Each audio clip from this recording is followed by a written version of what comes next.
You recall the story of the Airbus 380, when they began to develop this huge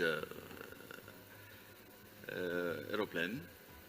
What happened was that the orders kept coming in. I think you can read it in one of the business school reviews.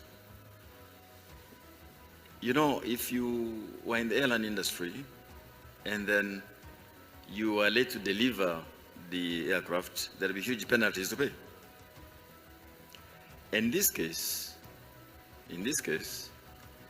management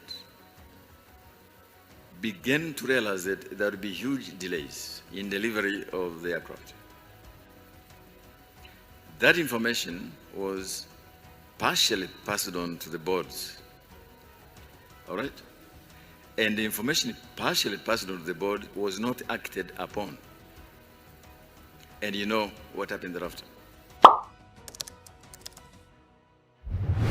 If CEO gives you information you're not happy with, you ask for more.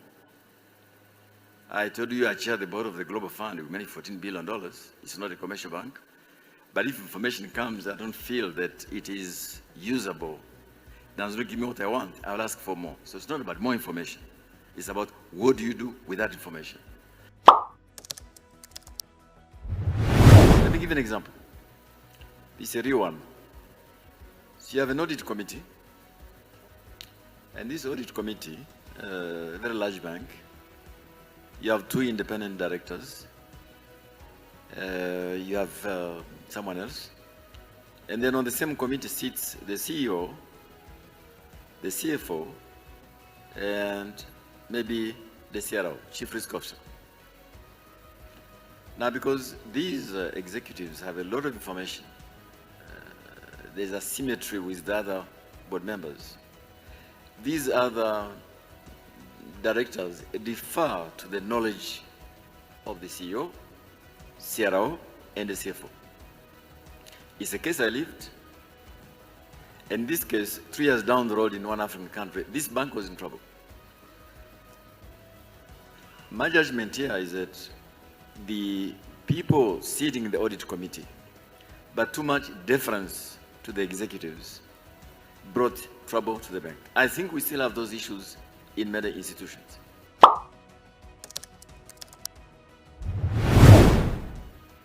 Are you noses in and hands in?